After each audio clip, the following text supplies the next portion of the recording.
Hey there, friends. I'm so glad you could join me tonight because we are diving deep into one of the most bone-chilling legends from the heart of Southeast Asia. Have you ever heard of the Wewe Gombel?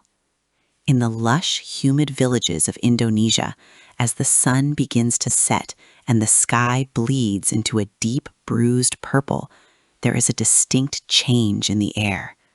This is Maghrib, the time when the boundary between our world and the spirit world is thinnest.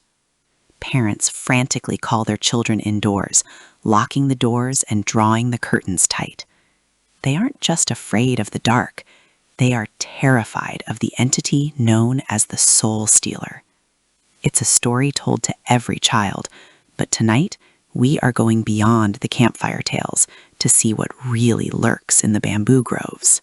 So, what exactly is Wewe Gombel? Legend describes her as a tall, vengeful female spirit with long, saggy breasts and wild, tangled hair that looks like a bird's nest. She's often depicted with sharp claws and a face that has been twisted by centuries of grief and rage. You see, the story goes that she was once a woman who lived a tragic life. Unable to bear children, she was shunned by her husband and her community, eventually driven to madness and suicide. Now she wanders the earth as a preta, or hungry ghost, searching for something she could never have in life. But she doesn't just want any child. She looks for the ones who are being neglected, the ones who are crying in the dark because their parents are too busy or too angry to care. Booty wanders out into the yard, his eyes red from crying, feeling like he's invisible. The air turns cold, unusually cold for a tropical night. That's when he sees her. She doesn't look like a monster at first. She looks like a tall, comforting shadow. She approaches with a soft humming sound, almost like a lullaby. Before Booty can even scream, she wraps him in her long hair and carries him into the canopy of the giant bamboo trees. He disappears without a trace, leaving behind only a single flip-flop in the dirt. This is how the kidnapping begins, silent, swift, and absolute.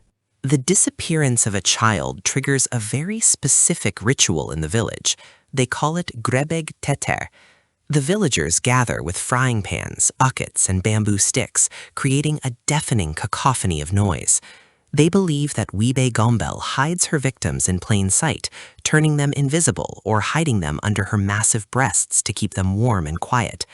The noise is meant to startle her, to make her drop the child in fear. They march through the bamboo groves, chanting and banging their improvised drums, hoping to catch a glimpse of the boy. But often, the search goes on for days.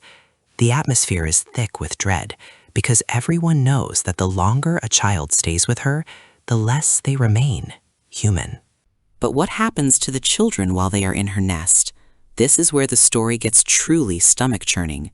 It's said that Wewe Gombel is a nurturing spirit in her own twisted way. She feeds the children, but she doesn't give them rice or fruit. She feeds them poop and refuse, but through her dark magic, she makes the children perceive it as the most delicious sweets and cakes they have ever tasted. She grooms them, whispering that their parents never loved them, that they are better off in her kingdom of shadows. The children become entranced, their minds slipping away as they embrace their new monstrous mother. They aren't just being physically hidden, they are being psychologically rewritten. You might wonder why she does this. Is she truly evil? In the traditional folklore, Wewe Gombel is actually seen as a cautionary figure for parents, rather than just a monster for kids. She is a manifestation of social guilt. She takes children who are mistreated or ignored as a way to punish the parents. She forces the adults to realize the value of what they've lost. Sometimes, when the child is finally found, usually tucked away on top of a high palm tree or deep within a thorny thicket, they are in a state of trance. They might not speak for weeks, their eyes wide with the memory of things no human should see. The village learns its lesson, but the child is forever changed by the touch of the soul stealer. But here is where the legend takes a darker turn in modern times. There are those who say Wewe Gombel isn't just a spirit from the past. people still report seeing her in the outskirts of Jakarta or the rural paths of central Java. They say she's evolved. She doesn't just hide in the bamboo anymore. She hides in the neglect of the digital age. She's the shadow you see in the corner of your eye while you're scrolling through your phone, ignoring the world around you. She's the silence in a house where no one talks to each other.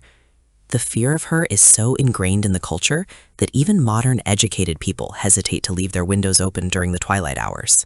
Now, I promised you a twist, didn't I? Let's talk about the narrator of these stories. Why am I telling you this with a smile? Why do I seem so familiar with the feeling of the bamboo leaves against my skin? You see, the stories always end with the child being rescued. The villagers bang their pans, the ghost flees, and the family is reunited. But that's the version the parents tell to feel better. The truth is much more selective. What if the rescue isn't what it seems? What if some children aren't found? Or worse, what if the child that comes back down from the tree isn't the same one that went up? What if Wewe Gombel doesn't just steal souls? She replaces them. I remember the night I was taken. My father had been drinking, and my mother had already checked out mentally. I walked into the trees because the trees were quieter than my home. When Wewe Gombel found me, she didn't look like a monster. She looked like peace. She whispered that the world of men is full of noise and pain, but her world is full of soft moss and eternal twilight. She didn't feed me filth. She fed me the truth. She showed me that my parents were just strangers who shared a roof with me. I didn't want to be rescued. When the villagers came with their torches and their loud, ugly banging, I hid. I hid so well that they never found me. At least, they never found the me that mattered. So, who is speaking to you right now? Look at the screen closely. Do I seem a little too friendly? Is my smile a bit too wide? You see, Wewe Gombel isn't just one spirit. She's a mother, and every mother needs children to help her with the chores. My job is to find more souls for her. She doesn't have to snatch you from a bamboo grove anymore. In this connected world, all she needs is for you to feel a little bit lonely, a little bit neglected, and a little bit curious about the dark. Every time you watch a video like this, every time you let the darkness of the internet pull you away from the people in your real life, you're stepping closer to her nest. She's watching you right now through the lens of your device. Can you feel that slight chill on the back of your neck? That's not the air conditioner. That's her long, matted hair brushing against your chair. She loves the lonely ones.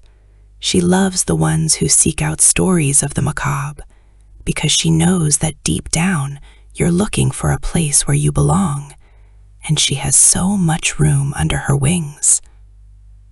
So, the next time you're alone at twilight, and you hear a soft humming coming from the corner of the room, don't be afraid. She just wants to take you home. She just wants to be the mother you never had. Are you ready to meet her? I hope you enjoyed this little trip into the shadows of Indonesia. It's been a pleasure sharing the legend of Wewe Gombel with you.